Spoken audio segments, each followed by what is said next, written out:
and watch a guy who doesn't have one anymore. What will KB do today? Change guitar strings, perhaps? Grade papers? Worry about his future? Who knows?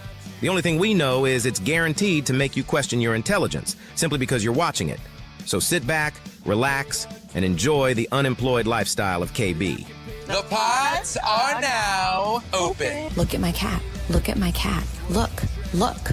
I like to study about the world cities and airports. KB brings just great instincts. That's what you love about him. Oh, that boy ain't right.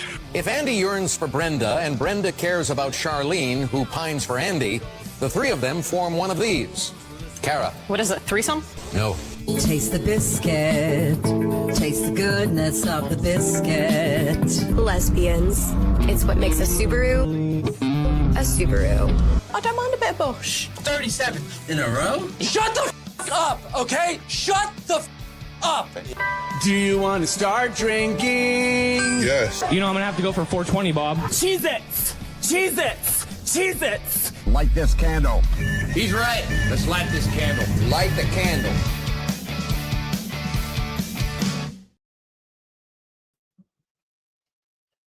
And that candle, my friends, is lit. How we doing? I got to figure out how to take this thing off. There we go. There we go. I got to remove this one from the stage. So how we doing, folks? It is day 2 of the of KB's Unemployed show. Day 1 went very well. All right, already dropped from 3 to 2 viewers. That's progress. That's what I'm looking for. So I'm just hanging out. As I said, I am now unemployed. I've got nothing better to do. I've got to figure out something that will keep me occupied. And this is really the only thing I know how to do. So the whole idea of this is to have the absolute dumbest, stupid show that you could possibly imagine. Everybody is on, there we go, we'll do this like that. Everybody is doing YouTube shows, and I figured, well, I got to kill some time so my wife doesn't get mad at me. And so I started doing this. It also keeps my chops a little bit, keeps me in the, as you can see, it's working. Just keeps me able to talk, to share information, keep me fresh so I don't lose my fastball, as if I ever really had one. So we had 3 people watching yesterday. I was pretty happy about that. Couple of you out there, I did send you links. If you want to hop in and join the conversation, you certainly can. There we go. I even got an outline. If you want to join the conversation, we can do that. We'll just sit around and shoot the shit. A lot going on, and we can talk about it, or you can just ask me questions, or what have you. Coming up at 4:20 or thereabouts. I mean, I'm not going to actually do it at 4:20. That might be a violation of some sort of contract. But I will be doing a story in and about that time called What Color is the Sky on Your Planet? Basically, it's finding something really stupid and telling you about it. It's something dumber than this show, actually, to be perfectly honest with you.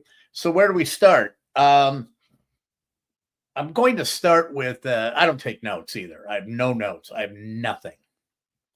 I'm just going total stream of consciousness here. I probably would get a little bit better if at this, if I went and actually planned some things out. But that is so unlike me. But where do we start? The weirdest thing happened in the other day. It was just a total mind warp. I'm a big fan of This Is Spinal Tap. And of course, Rob Reiner was director, or he played a vital role in that movie. He played a character, Marty DeBerge, who was making the documentary on Spinal Tap into America. And so it was Sunday night, I believe. Yeah, it would have been Sunday night. I was flipping around and on YouTube, and I had discovered I was trying to catch up on all the things happening in Australia and in Providence, Rhode Island, and came across Spinal Tap II and saw that it was on HBO Max. I'm like, there we go. I'm going to watch Spinal Tap II, which of course has Rob Reiner in it. Watched the movie, which is meh. It's okay. It's pretty hard for a sequel to come out and be better than the original. There's only a few that I can think of off the top of my head. Really, there's only one that's great, and that would be The Godfather 2, which may be actually better than the original, but I digress. I go to bed on Sunday night after just having watched Spinal Tap 2. I wake up in the morning and I go to YouTube and I'm going to catch the news. And the first thing I see is Rob Reiner is dead and he was stabbed to death. It's like, what the hell? How the hell does that work? And I was just absolutely shocked. It was just such a mind, like I said, it was a mind warp. All of a sudden, here you see a movie where he's in, and the next thing you know, I couldn't process it. Really, it was that odd, to be perfectly honest with you. But anyway, so through most of today, what I've been doing is I watched the regular Spinal Tap, which, by the way, is absolutely fantastic. That is one of my favorite movies of all time. I do remember going to see it. I think it came out in 1983. And I was in school at the time, and I went and saw it at a theater. And I was dying. I was laughing my ass off. And I was, like I said, in Green Bay, and I just laughed my ass off through the whole movie. I thought it was absolutely hysterical. And it was one of those movies where I don't think the people got it. I think the sarcasm and the satire was completely lost on them. But there's so many great throwaway lines in that movie. One of my all-time favorite is, and then one of my all-time favorite is in a scene where they see a guy who is they're in Boston, and they see a guy who is, like, I guess you would say, another heavy metal guy. He's playing Boston at the same time. And they see him in the lobby of the hotel, and they go, "Hey, where are you going to be playing?" And he goes, "Well, I don't know. I'm playing at like the Humongo Dome." And it's like, what the hell? And so the Humongo Dome, which is such a great, what a great name! What just total toss away. And then their manager comes up and tells them that Ian, what's his? It was Ian. What? Ian. Can't remember. If anyone wants to, if any of you guys know, any of the 4 people out there know, hit the comments on the channel. And I know it was Sir Dennis Eaton Hogg, who was the owner of the record company with Bobby Fleckman, who was played by Fran Drescher. But anyway, he says that Boston is canceled. The show in Boston is canceled, and they're disappointed. And he says, "Don't worry, it's not a big college town." And that was a spit take for me. And nobody got it. Nobody got it, because my son actually is living in Boston now, and he had to go out there for an interview. And he said he was kicking around the town, just walking around. He goes, "I'm just going out for a walk around the town, and it's like every 20 feet, I'm on the middle of a new campus practically," because it's just wall-to-wall university.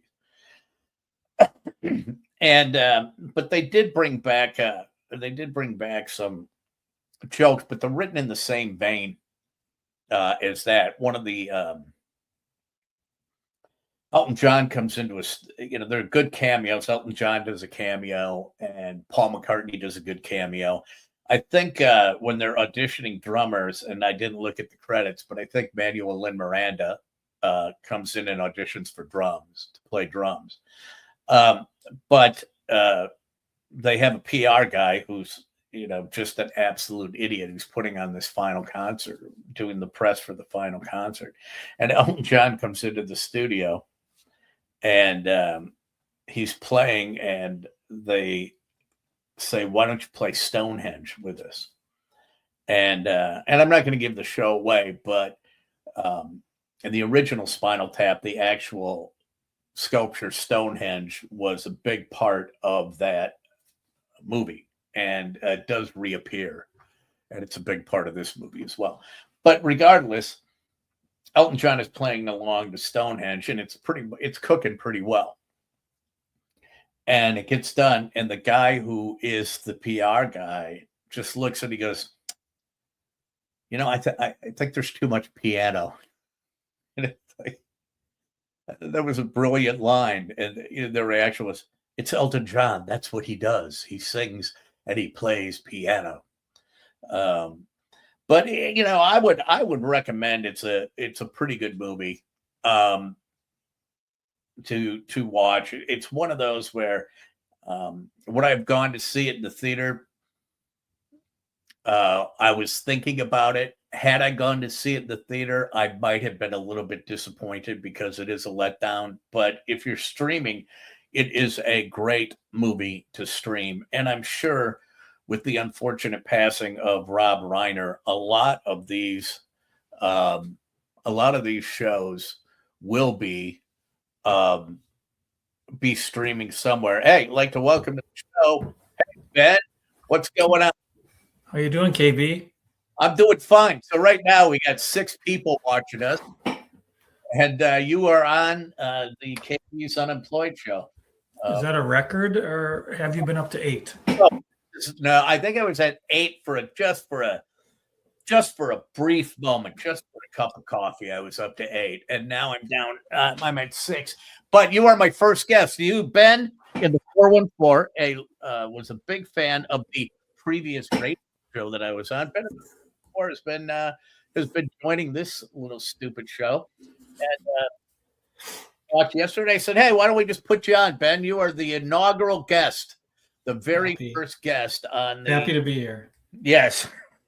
I'm pretty good at the stuff. At the stuff part? Former show. That's all I'm good at is the stuff part. And it was really kind of funny because I was looking through every once in a while, and I usually don't go look at any stuff on social media about when people comment about you or anything like that, because it's just going to drive you absolutely batty.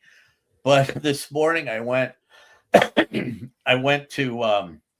Reddit, and I just wanted to see if anyone had said anything.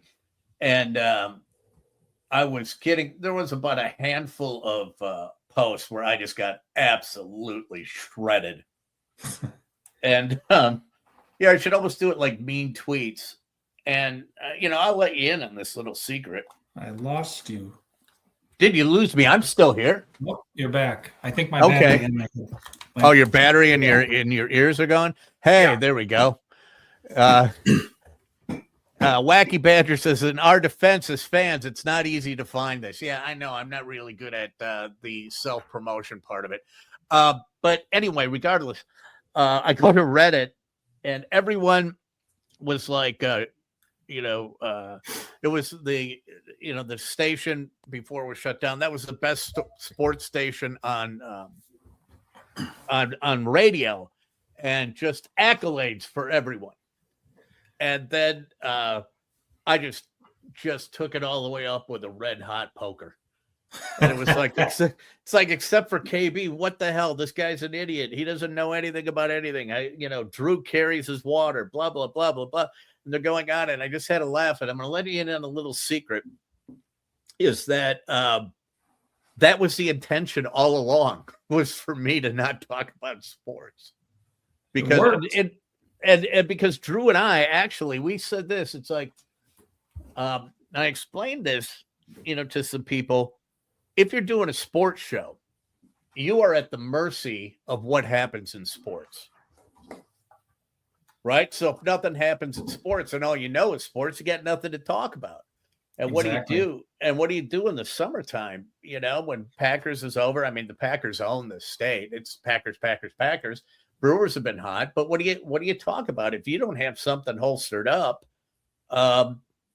your show is gonna suck. So my job was just to be to talk about whatever I wanted to talk about, whatever I wanted to, whenever I wanted to. And I would just go off, and I just have to laugh at all the people ripping at me saying I don't know anything about sports. It's like, yeah, don't you think I know that? Of course. Tell me something I don't know. But what they didn't understand is we were never trying to be a sports show ever, and that our whole strategy was like, nah, we're not going to be a sports show, because Drew and I have very low opinions of ourselves.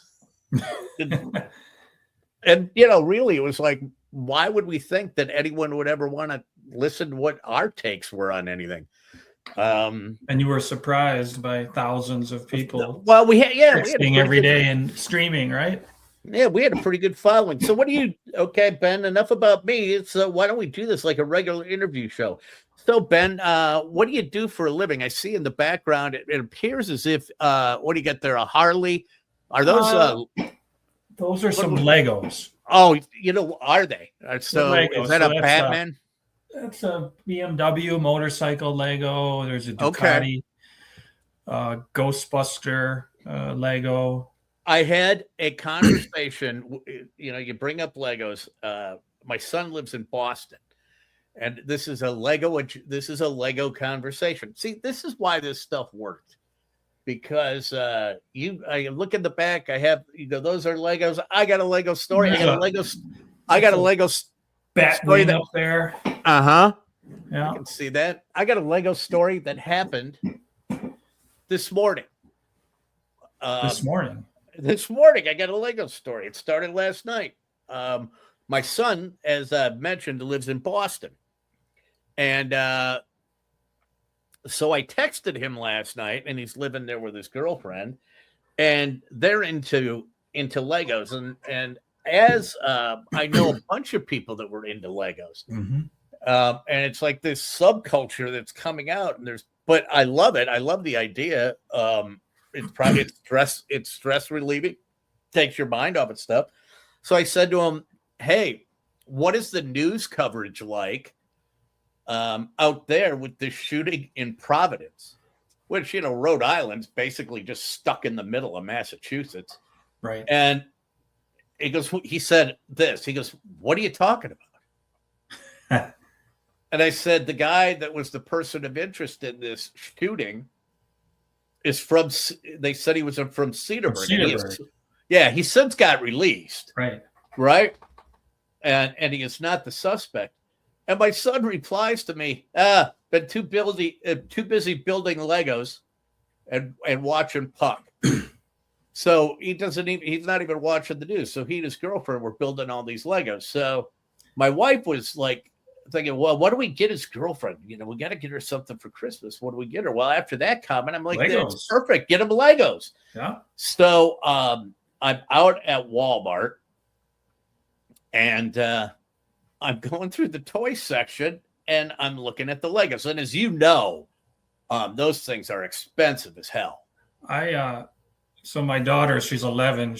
We get the Lego catalogs, and she circles everything that she likes. And I was looking online at some of these, and I built a list, and I emailed it to my wife, like, hey, I think we should get these. And there was one I found, and I sent it to her, and I thought it was $99.99, but it was $999. So that got taken off the list pretty quickly. Cool Lego. That's kind of like the story that I had, because I'm sitting there, and the Legos were pretty much picked over. But there was one, there was a Lion King one, and so I took a picture and said to my wife, I said, this is what we should get her. And a guy comes walking by, and he goes, well, there's more Legos. He's pushing a car. He goes, there's more Legos on the other side.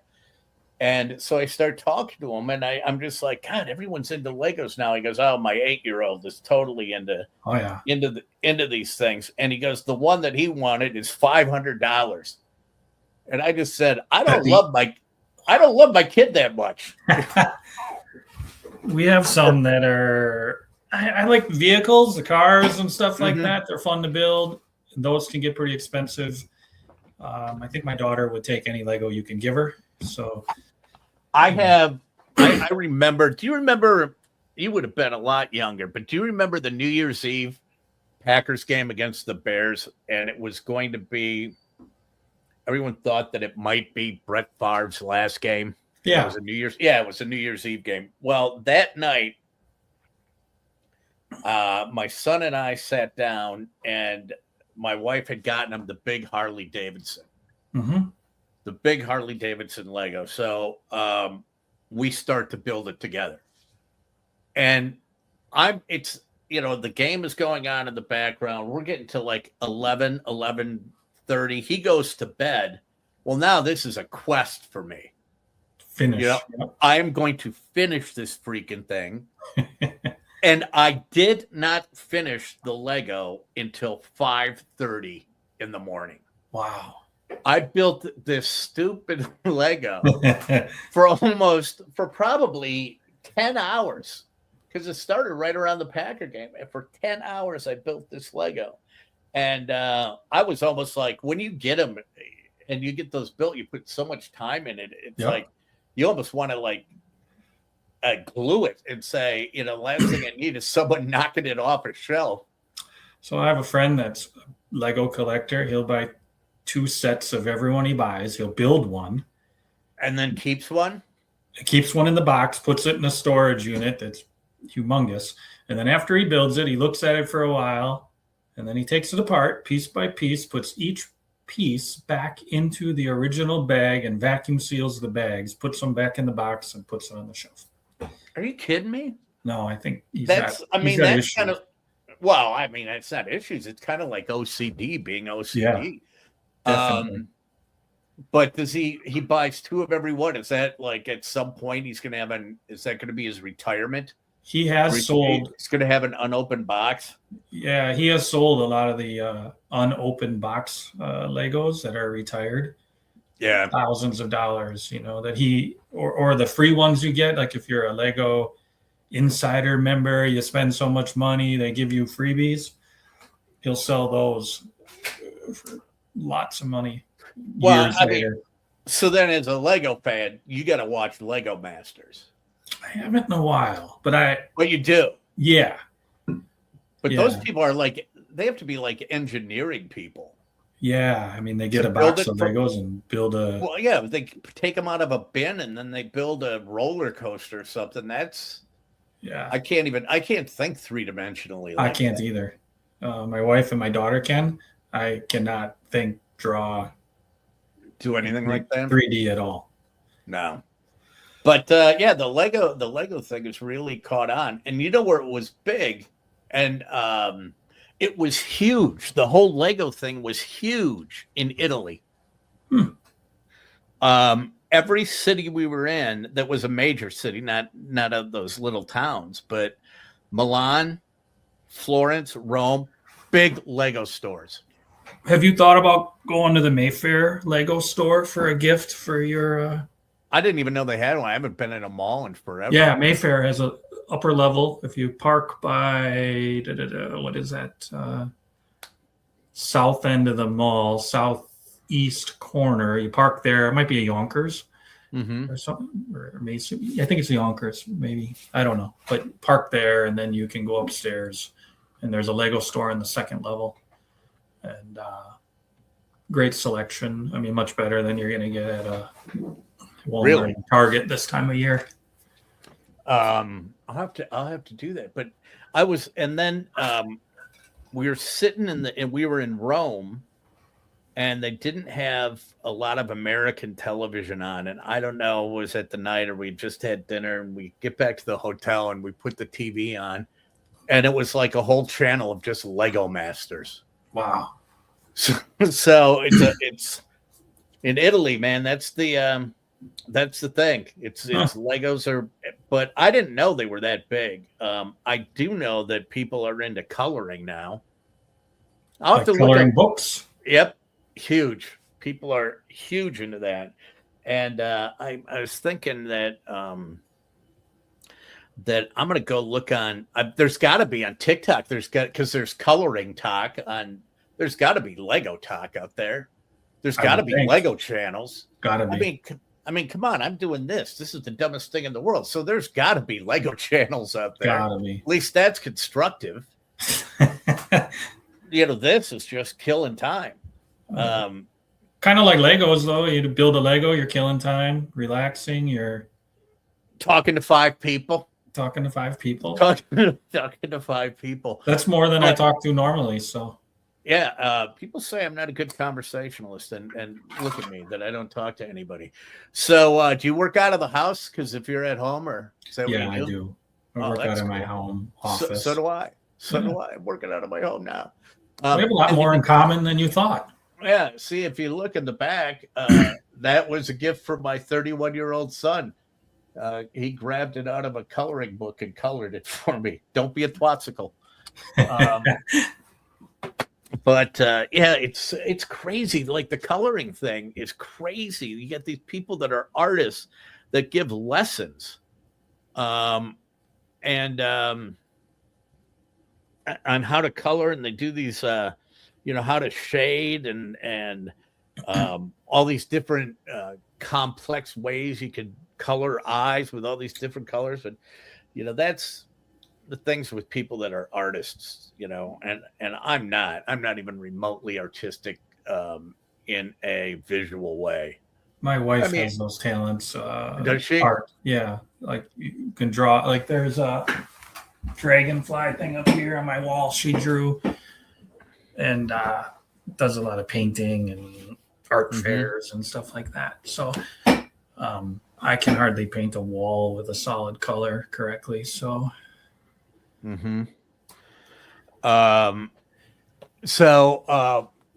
did you you're obviously a sports fan, so I'm more of a stuff fan. Are you more of a stuff fan? Yeah, I enjoyed your past show and some of the sports, but I particularly enjoyed the stuff. Okay. I mean, Drew, if we can mention his name, he's a encyclopedia of knowledge. Sports knowledge. Man, he is probably one of the most one of the most intelligent guys I know, and he's got a pretty good he's got a wide swath of knowledge, if you will, and he is one of the most knowledgeable people that I've ever come across in baseball. His just how he comes across on the radio and TV, his vocabulary is very high. Well, yeah, I mean, he's very intelligent. Yeah, he was a journalist. He knows a lot of words. I found you a customer of mine, grew up with Drew, and Drew has known him since kindergarten. Right. So once in a while, Drew and I would text about that, and so a lot of good stories about Drew in college days and his time at the newspaper through my customer and things like that. But no, I really liked your the relationship that the two of you had is very different than your stereotypical sports talk show where he who yells loudest is on the air. Isn't that the worst? Yes. And I would always joke about that and go, apparently the way that you win an argument about sports is by yelling louder than the other guy. Yeah. You guys just had a great relationship. Because we both hate sports radio. We can't stand traditional sports radio. We were not going to do that. Drew and I have been hanging out for about probably since... oh, damn. I bet you it's got to be 97, 98. somewhere around there, because I was doing the morning show. He was covering the Brewers, and I met him through Vesgersian. Okay. So I knew Matt, and I would be up there hanging out with Matt, and that's how I met Drew. And then it turned into this shared obsession with Bruce Springsteen. And that was, so then it was 99. Springsteen went out and did a reunion tour. And since that time, I bet you Drew and I have been to 30 shows together. And yeah, and so we started going to Springsteen shows. And then when he was covering the Brewers, he would always fly. He would fly and he would, stay at Marriott. So, 15 years of covering the Brewers, he had literally millions of miles and millions of, Marriott points. I mean, he was like super ultimate premium, platinum, double platinum type membership levels. So the deal was on the tour, I would get the tickets and then he would get the hotel. It's fair. He would get the hotel and the airfare, and he'd shoot up his points. That's what he would do. That's so awesome. we probably went to 8 or 9 shows on that tour. And then every tour after that, we probably have gone on, I would say, I know it's been multiple shows on every single tour that we've seen together. So it's pushing 30. And then that's when we met Dave Margolis, who is a doctor at Children's Hospital, who's also a big Springsteen fan. And he's probably one of the top 5 oncologists in the world, pediatric oncologists in the world. He's right down the street at Children's. The guy, he's so smart. I don't even know why he talks to me. And so we started seeing that. We started seeing him at his at these shows. So we struck up a relationship with him, and he goes to multiple shows. Now, what he does is, because he is in such high demand, he gives symposiums all over the country. So he'll coordinate the symposiums with the tour. And then goes out and does a symposium and catches a tour at night, catches a show at night, which is incredible. It's awesome if you want to do it. Although I haven't, I don't know if I'm going to go. The last tour was kind of like left a bad taste in my mouth, not because of his political stuff, but because of he always kept his tickets cheap. And up until this last tour, every seat in the house was one price. I think when it started in 99, it was $100. So if you were on the floor in the front, it was $100. If you got into the GA, it was $100. If you were in the top back row, it was $100. And then it got up to $150. And that was in 2016. COVID hit. So then went out on this last tour and went on Ticketmaster, and they had that dynamic pricing. Have you gotten hit with that yet? No. What? Oh my God. I had 2 tickets in the cart, and I went out to get 2 more. And when I came back, they're sitting in my cart. They had gone up. I'm like, what the fuck is that? And then I found 2 more, bought them right away. And then a buddy of mine said, hey, I've got 2 in the pit. Do you want to go in the pit? And I was like, yeah. And that at face was $400. Don't tell my wife. And that was 400, but we were, elbows on the stage. So it was pretty cool in that sense. But that's an awful lot of money. And I'd never thought, that's where I got this. Oh, don't go with the working man bullshit now, because yeah, exactly. You can't do that. Was that last summer you saw him? It was March of 23. Okay. Was that tour when he was there. And then he went to Europe and he got sick, and then he came back and he got sick, and then he went back to Europe. And that's when he went back to Europe and Trump got elected, and he was going off about that, got super, super political. And it's like, I'm not into that. I don't care what you believe what you want to believe, but I'm not paying $400 to listen to you lecture me about anything, whether I agree or disagree with you. But somehow they think that that's important. But what's the let's see, Andy says concert buddies are the best. Do you go to a lot of shows? I haven't in a long time since I have an 11-year-old. So that's kind of put a high. Well, and you buy Legos. I buy Legos and hockey equipment. Mm-hmm. You know. Oh, you play hockey? My daughter does. Oh, really? Where does she play? She plays a girls' team. It's called the Wisconsin Valley Union. Okay. All girls. And where are they located out of? Stevens Point.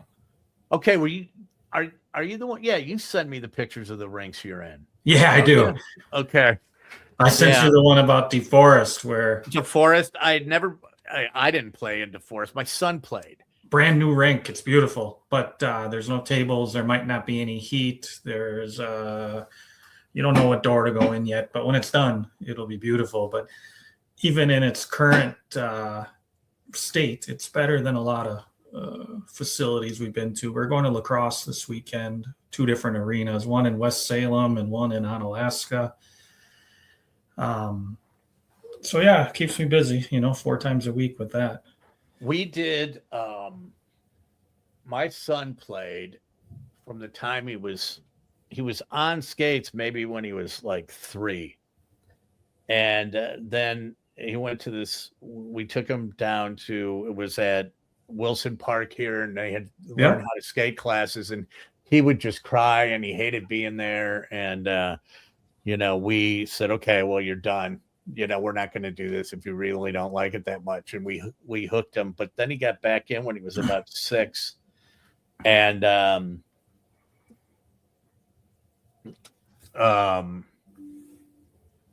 and then he played, I coached him when he was 6. Mm-hmm. And then he played at Ozaki, and the politics was absolutely horrible. But any rink, the politics suck. Yeah, I think that comes with the territory.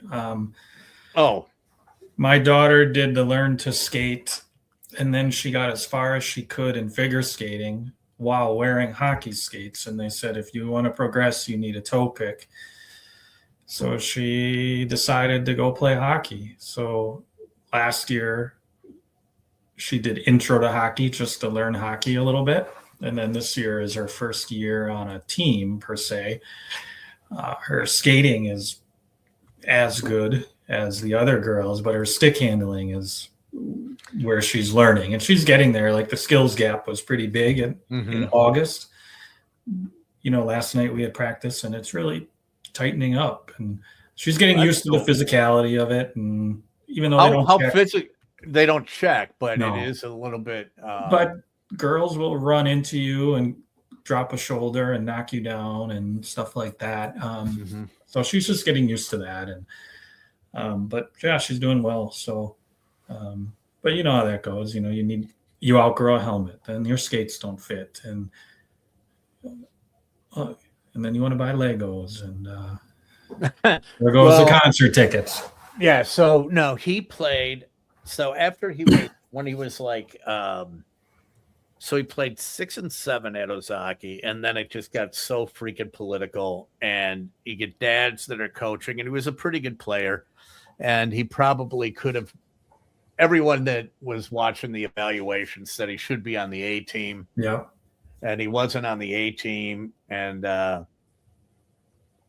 so they did one of those combined B and C teams for a year, which is the worst thing. Because everyone thinks, oh, we'll combine the B and C teams, and that means the C players are going to go up, right? They'll, and it never happens. The C players rarely play up. The B players all play down. So Carl Valamont had played for the Admirals, and then he coached at Arrowhead. He was a friend of mine. And so I called him. I said, hey, Carl, can he come out and play at Arrowhead? And he's like, yeah, let's get him out here. So he went out there and skated for Carl, kind of like, I guess you could say, a individual tryout. And what ended up happening was they said, yeah, we'll take him in the program, but he's probably a high B or a A player, but we have to put him in C because we just can't bring someone in from the outside, which is fair enough. fair enough. He was going to get better coaching, right? Right. So he was out there playing, and he had good coaches, great guys, and was having a lot of fun. Then the next year, tryouts come around, and he's playing football with his buddies in a yard, and tryouts are coming out, and he breaks his hand. Oh no. And it's like he breaks his hand like 3 days before tryouts. And so I think he would have been, at that point, I can't even remember. He would have been a peewee, right? So it goes mites, squirts, peewees, bantam. Bantam, yeah. Okay. So he would have been a peewee at that time. I think he was going into peewees. And he had a hand in a cast. So what we did was we had his glove, and we literally cut his glove apart and put it back so it was bigger. And he skated tryouts with a broken hand, and it's like, hey, you got to respect that, right? Definitely. Well, he didn't make the A team because he had a broken hand. But then still had great coaches. That's awesome. And he loved to hit. God, that's all he loved to do is blow kids up. So did Ozaki have to release him officially? Well, that's okay. That's like where it gets to be challenging, right? So we live in Germantown. Mm-hmm. Ozaki had no problem releasing him. Okay. Because they probably didn't like me. So they released him. Then I get a call from Washington County out of West Bend. Mm-hmm. So they release him, and we're going out to Arrowhead, and they said, he's got to play here. I'm like, what the hell are you talking about? I go, he's 10 years old. Nope, that's how it works. He's got to play here. I go, listen, I'm not playing in West Bend. And I go, it's no disrespect to your program. Right. But you play Sheboygan, Beaver Dam, Waupun every weekend. I'm not driving like that. Right. I'm not. And they fought, and finally I just said to the president, I go, here's the thing. This is how it's going to work. You're either going to release him to play at Arrowhead, because they said, no, he plays here, he doesn't play. They said, you either release him to play at Arrowhead, or you could be responsible for keeping a kid that loves to play hockey from playing hockey. Right. So it doesn't matter. So how much do you love the sport, right? Right. And if you love the sport of hockey, you don't want any kids to be out of there. So they let him go and played out there, and then got up, and then his first year? Yeah, it would have been his first or second year of Bantams. His first year of Bantam, he might have been a B player. Second year of Bantams, he was on the A team. That's and awesome. He was going into high school. And he went to high school at Marquette. Mm-hmm. And the Arrowhead Bantam A team was, loaded. They were killing guys, killing teams. They were putting up 8, 10, 11 goals. Wow. And then high school tryouts came around. And of, the 13 kids on the Bantam A team at Arrowhead, 9 of them made their high school team. That's awesome. And it's so that all of a sudden they couldn't beat anyone.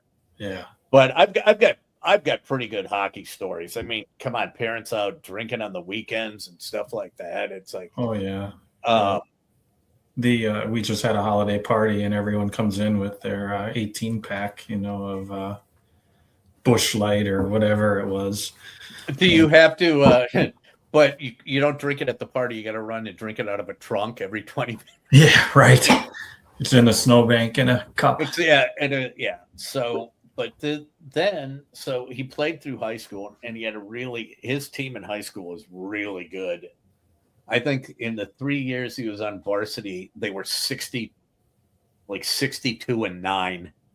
They had 5 TW kids and the shittiest coach you could possibly imagine. And they had a good coach. They killed everyone during the regular season, and then they went to state and they lost because the guy didn't know how to coach, or the other coaches knew how to coach. Yeah. So it was one year, it was his senior year. They beat Wausau West, which was always a good team. Wausau West, Notre Dame. I mean, all the top teams in the state they beat. Go to state first game, they got to play Wausau West, and they get killed. I think Wausau West just won again. I saw. Did something. Yeah, I think they won state a couple nights ago. Last year, I think they might have. No, because the state thing won't start until February. They won something. I'll have to find it. They probably won a holiday tournament or something like that. It could be. They were really good. And but this coach was horrible. And my son was always a defenseman, and then his senior year, his junior year, he goes, "Yeah, we're going to play him at center." I'm like, "What color is the sky on your planet?" I go, "Why change, huh?" I go, "Why are you burying the kid?" Yeah. You know, what? Oh, we're gonna, and it's like, no, dude, you don't move a defenseman to center. I mean, he doesn't have the stick handling skills. And I said, and furthermore, all the angles are different. Totally. You know, that's what they don't think. You know, if you're a defenseman, you can look across the ice and you have longer angles, right? You're skating in closer proximity when you're a center, and you got to go through crowds. Yeah, and you got to go through crowds. Yep. So, I mean, he didn't see an awful lot of time, but I mean, he had 2 sectionals, went to state a couple of times, and you can't. That was pretty. That was pretty cool that they were able to do that. Awesome. And it's a great memory. So I go through 13 years or whatever it is of hockey. 7 a.m, salty popcorn, soggy hot dogs, blue raspberry slushes. And this guy says to me, that was our kids played together at Arrowhead coming up, and he had a younger kid. And he calls me up. He goes, "Hey, KB, you want to come and coach?" So I am out of hockey for not even 6 months. And I go, "Yeah, I'll do it." I go right back in. But it was the mites. So 7 and 8 and that was the absolute best. I did that last year. It's a lot of fun. Did you? Yeah. Oh my God. We had kids that were so much fun. And that's where I developed my ability to hang nicknames on people. Yeah. Because when we coached our son, there was another coach who's a friend of mine, and we started giving these kids nicknames. There was one kid who was just a little short, stubby guy, had a big round face. We called him Bulldog. There was one kid who was a defenseman, but he couldn't turn to his left. So you call him righty or something? No, we called him Zoolander. It's Zoolander. And but we hung these kids with all these nicknames. So then when I went out to Arrowhead, I started giving guys nicknames right away. And it started with, I loved it, this kid who was our goalie, and he hated practice, and in warm-ups before games, he would not block anything. He would just stand in the net, and the kids are sitting around and they're taking shots, and he's just sitting there and he's just throwing a glove this way and throwing a stick this way and kind of kicking. He's not even warming up like he would as if he was a goalie. And I coached the defense, and I just yelled at him. I yell out, "Hey, Engelbert, you want to block something?"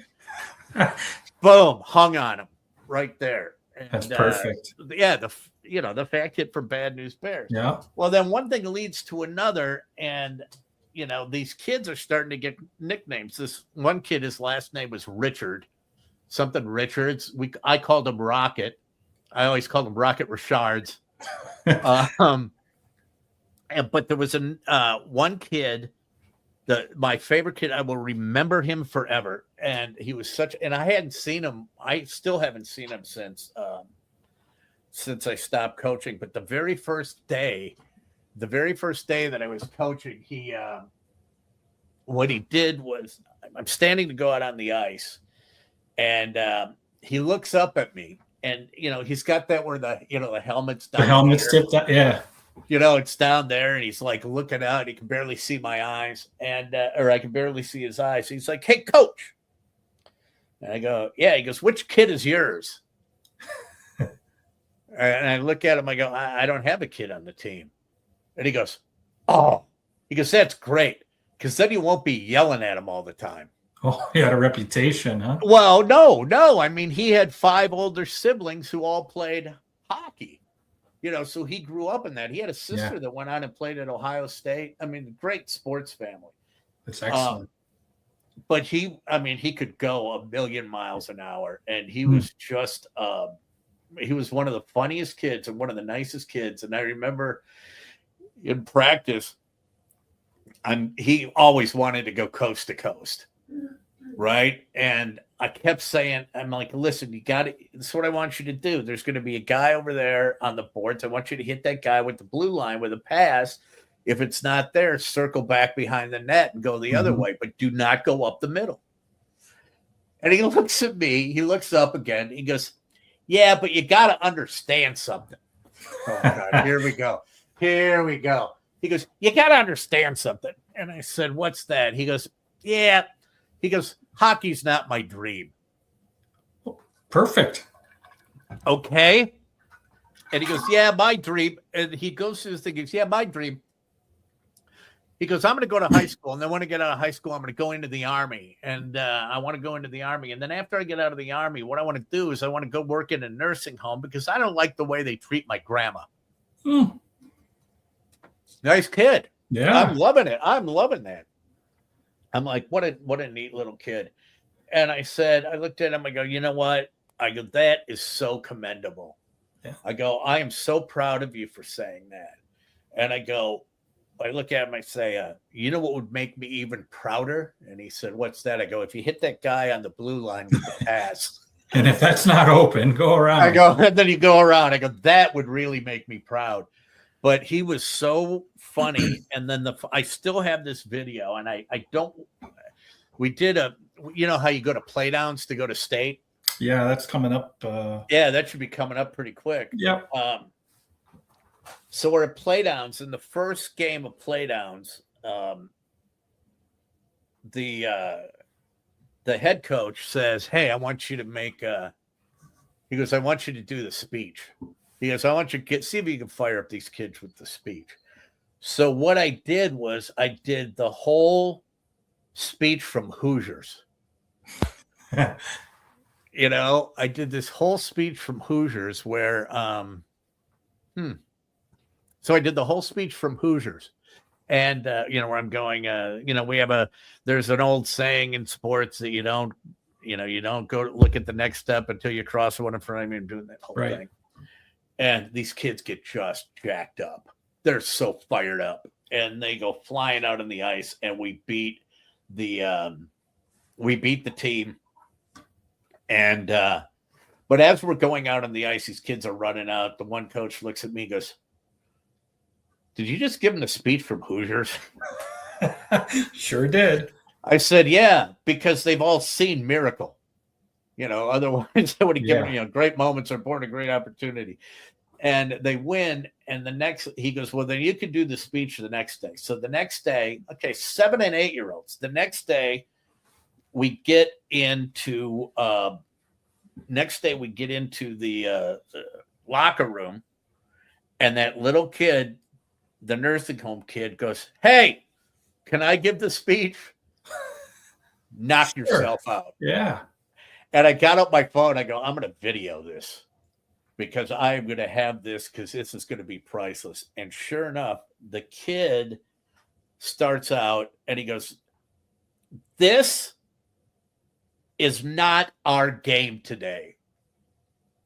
Okay. He goes, "This is God's game."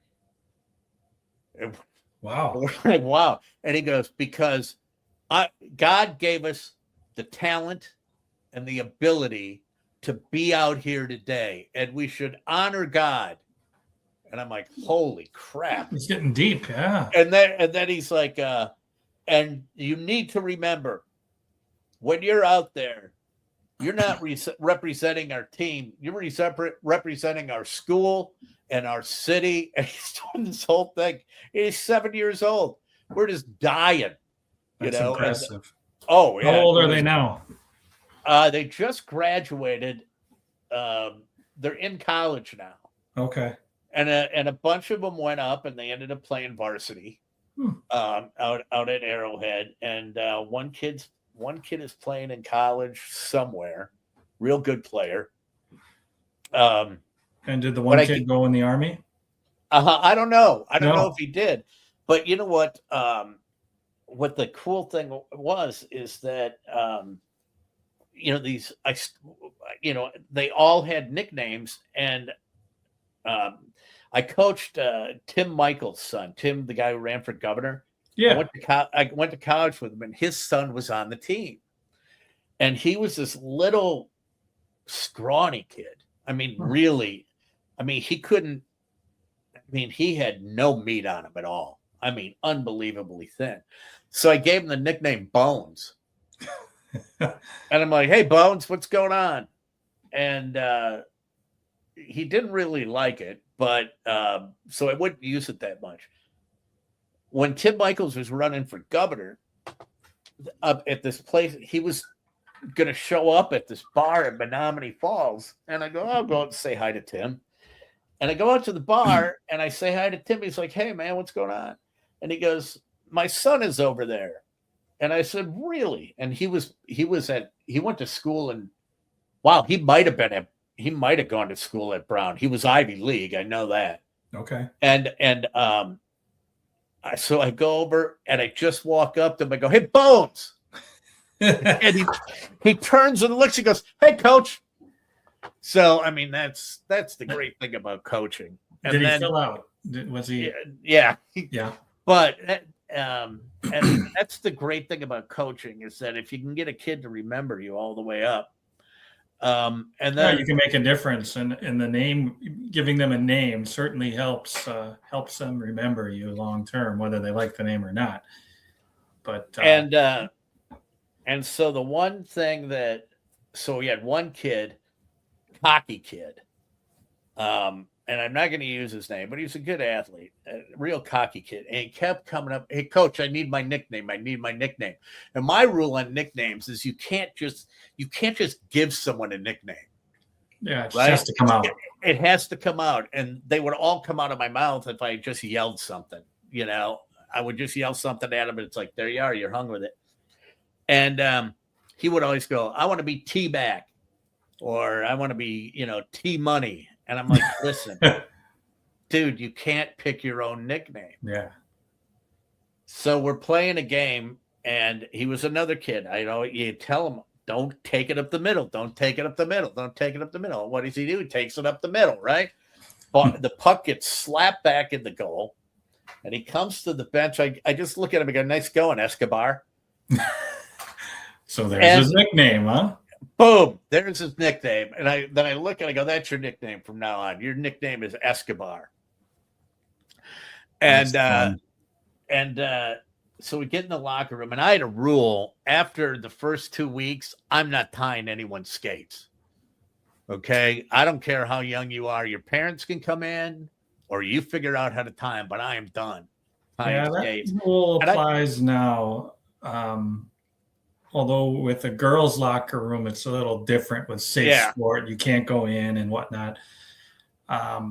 So there is a monitor in the locker room usually, and she won't tie the skates. She'll make the girls tie it. And then after they tie the skates, if they're not tight enough, she'll help them tighten the skates, and then they can retie. Because some of the girls have trouble just tightening the laces. Yeah, and I think I could still go right here on my finger, and it's still a little bit calloused, or that's been built in for years. The two pinkies were the worst, from tying those things. And I wouldn't tie skates. So after I called the kid Escobar,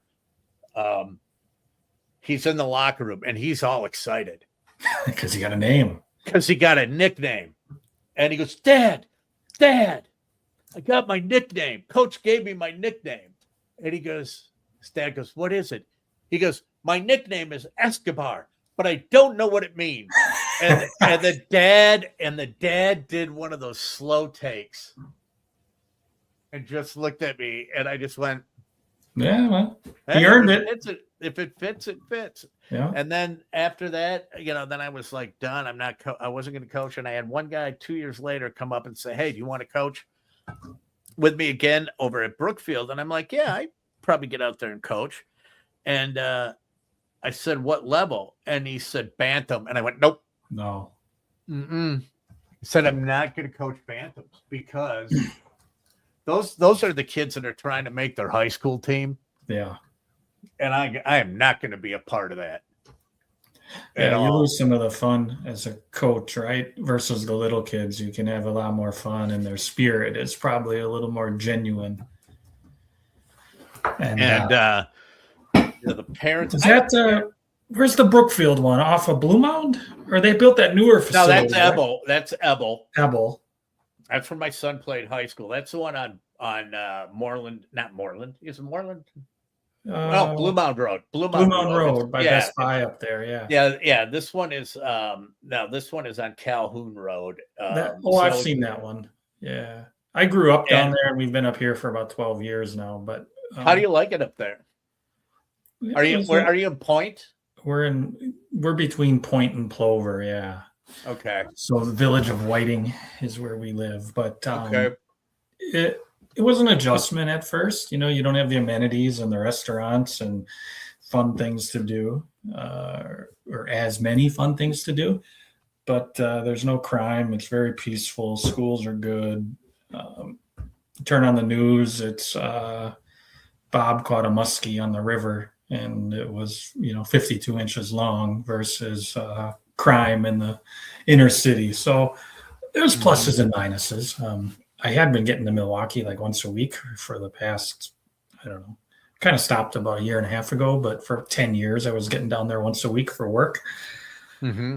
So I was still pretty in tune with everything going on down there. But really the thing we miss most is probably like the restaurants and stuff like that.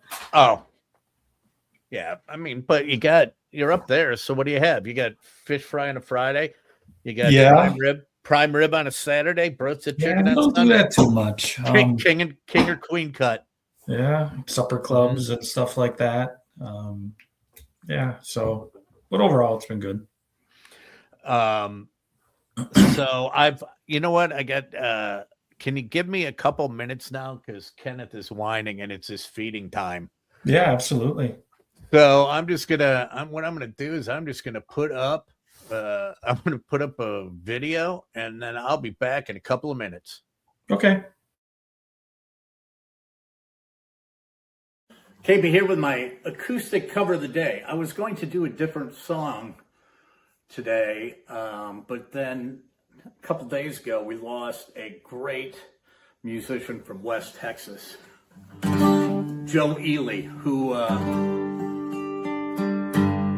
I was able to go see at that little room in Collectivo before the Vivarium opened. It was down on Prospect. Maybe 100, 150 people. That was absolutely incredible. So I'm throwing this Joe Ely song in, and this is a song that I've been doing with the Dungarees probably since I formed them about 8 years ago. And I like doing this song because I get to use two capos.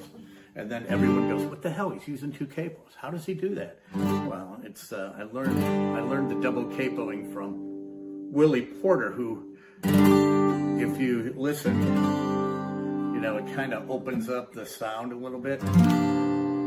Gives you some sort of a ring on the high end. And it lets you keep the low end. Well, anyway, this is a song called All Just to Get to You.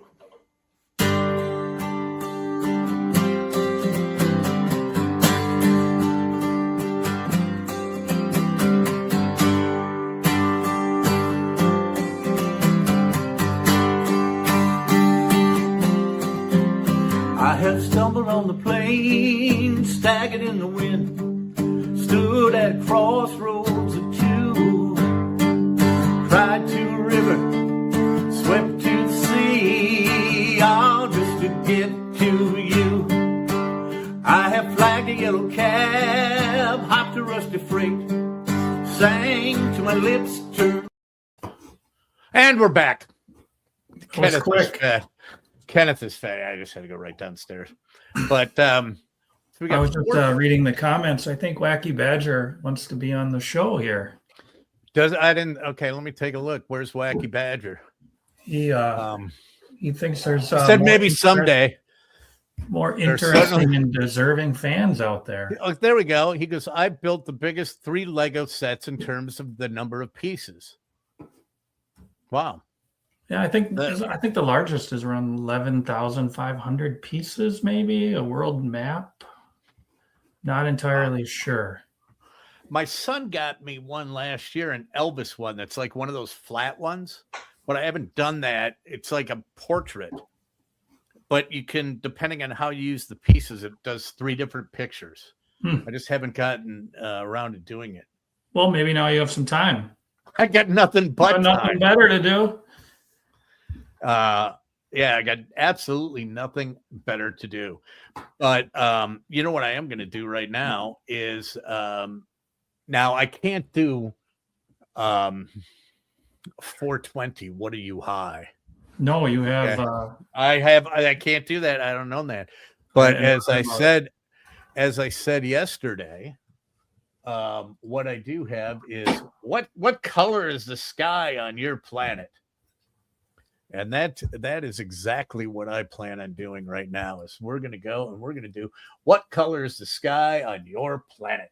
And and today the story comes from, I couldn't believe this when I could not believe this when I read it. If I can find it here, I know I've got it. But you know, it's not unlike me to not have something right in front of me when I need it. There it is. And I've got this is a video one because I'm just learning how to do this. This is a video. Oh, so it's the new and improved. Oh yeah, because this is a TV show, so that's what we're doing. So today's story: a man was in Gatlinburg, Tennessee, and he nearly. Yeah, Gatlinburg. He nearly met his maker. Now, do you get this up there in Stevens Point? Around there where now because of all the urban sprawl, you're getting a lot of wild animals showing up. No, we never really lost the wild animals, but they're ending up in subdivisions. Yeah, we've had coyotes and deer and things like that. Yeah, well, we have those in our backyard. Coyotes, you can hear them, and we got owls, and but. My mom lives in Anigo, right? In Anigo, yeah. Well, they got a problem up there, and the farther up north you get, you get bears that'll come out into neighborhoods. Yeah, we haven't had too much of that. Well, this guy is in Gatlinburg, Tennessee, and I couldn't believe it when I saw this. But he's walking down the street. Now, there are people out walking down the street, and it's like a Christmas market, and there's this huge freaking black bear that is walking through this Christmas market. I mean, there are people on the sidewalks, and in the background, I'm going to play the video in a second. In the background, you can see a family with probably a 3-year-old kid walking, and now, like, the mom sees the bear, she picks up the kid and goes flying. But there's a guy who is walking alongside of the bear, and the bear moves ahead of him, and he thinks it's going to be really cool, and he follows the bear, and the bear kind of stops, and he was looking at the family and the kids, and the guy smacks the bear on the ass. This didn't end well, did it? He goes, he's got a bear, he just swats him on the ass like he was joking around, and the bear turned on him. The bear completely, yeah. Well, yeah, you don't go up and slap a bear on the ass. You got to check this out.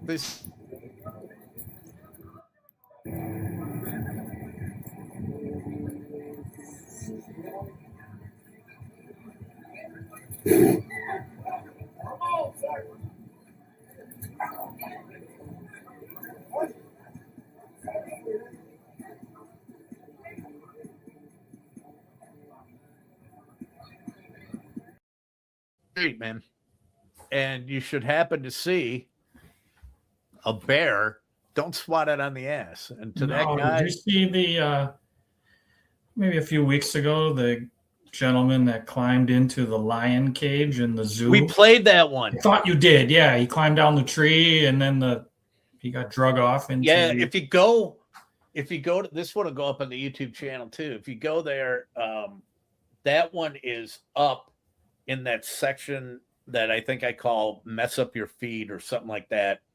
Okay. Or it's highlights of the week, maybe. Well, I'll put that up. I'm going to put this bear one up too, because it's like that's absolutely crazy.